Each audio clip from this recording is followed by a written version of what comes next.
All right, Thanks welcome for to having Buzz me. on Veterans. I'm your host, Chris Budihas, and joining me virtually, actually lives in San Diego, but visiting his family out in Long Island, New York, is Jonathan Leathers with Ukraine Torch. Jonathan, how are you?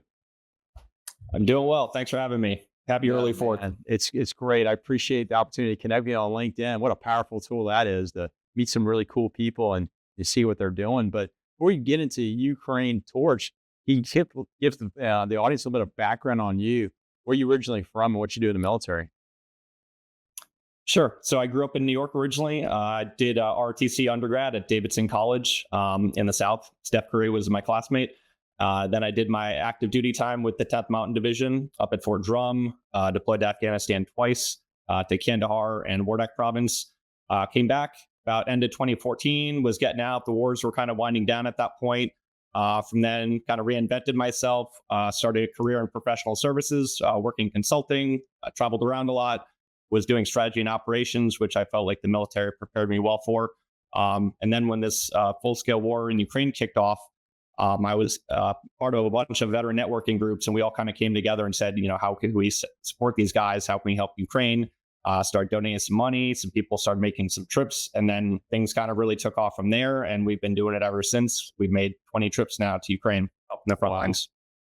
Man, hey, number one, thank you for your service to the nation. 10th Mountain Division, for those that don't know, is one of the most deployed divisions in our Army. So not lost on me. I spent some time in that resort of Afghanistan called Kandahar Province. So, and no doubt, Wardak Province is just as tough there. So I appreciate that.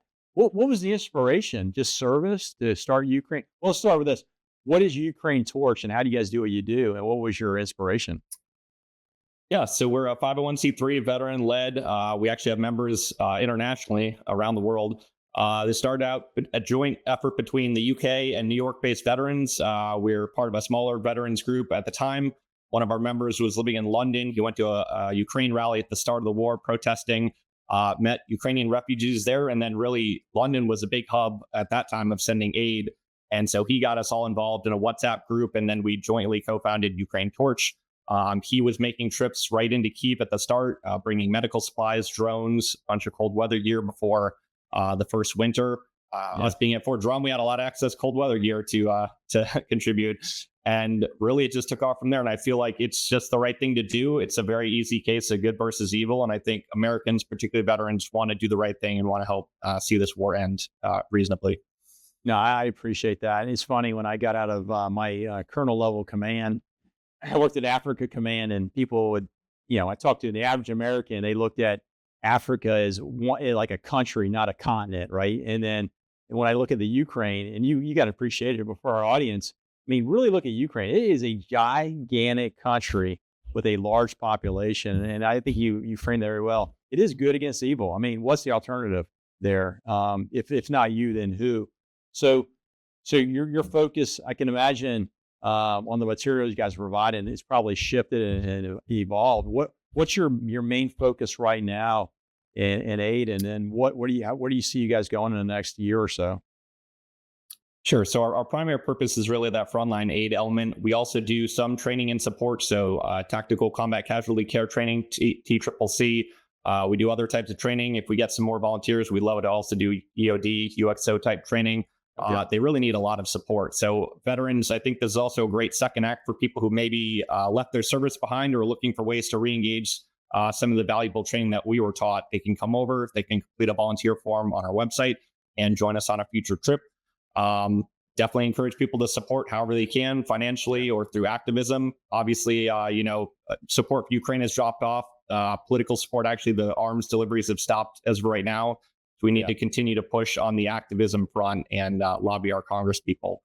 But I do think that the types of equipment has shifted from the start of the full scale. So it used to be, providing IFAKs, individual first aid kits, tourniquets like this one. These are always in high demand, but also drones. We provide vehicles from the UK. We partner with other larger orgs to try to maximize their impact. So really, we can do the full gamut of support, whatever they need. No, yeah, that's great, man. Thanks for that, focusing us in on what you guys are doing, how you're doing it, and the importance of that. And I got to imagine, with Ukraine Torch, I mean, as I tell people, when this thing is over, it's really not over. I mean, there's going to be a lot more in a post-conflict era that's got to be identified, not just from security, but from like, care of the soldiers, care of these families been traumatized for life. And I imagine you guys have a long-term plan to help address those through your donorship. Absolutely. I think veteran mental health and resiliency is going to be a huge kind of tail after this war. I mean, I think everyone from their service has a bit of recovery and kind of coping to do. This war is unlike anybody's ever seen since World War II. The fact that they're still managing to repel this invasion is just, miraculous. So anything we can do to support, we know other orgs, 3D prints, prosthesis for amputees. We'd love to get into that with, additional funding and support. So really, there's a lot of things to help. I mean, rebuilding the country is going to be a major lift as well. And we've done a little bit of reconstruction. It's on our website where we can plug in volunteers, do other orgs. We love to partner with people. So there's another org, Repair Together, that rebuilds villages in Chernihiv province, close to the border. We've had volunteers plug in there. So really, if people want to support, there's lots of ways to do it and get involved. That's great. Jonathan, so any final thoughts before we close out? Just continue to rally support, connect with fellow veterans, reach out. We're kind of a big tent. So if people want to get involved, I feel like everyone has something to contribute. You don't have to be a veteran. We've had civilian technologists volunteer to come over. So everyone can help, bring this thing to a conclusion. Yeah, this is great. And my last question for you, for that veteran or that service member that's about a year out from transitioning, what's your one bit of advice you would tell them?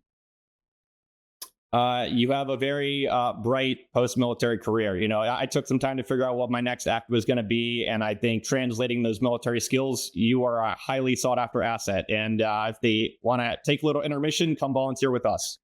That's awesome. Hey, Jonathan, thanks. First of all, connect with me on LinkedIn, and thanks for coming on the show.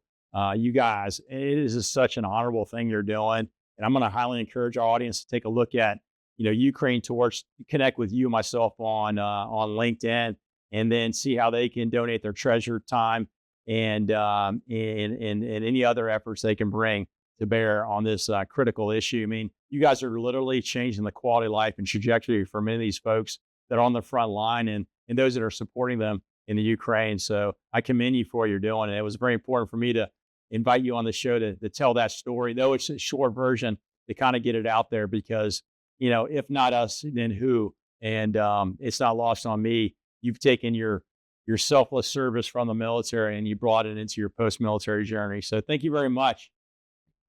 Yes, sir. Thanks for having me. Happy 4th. Happy 4th to you.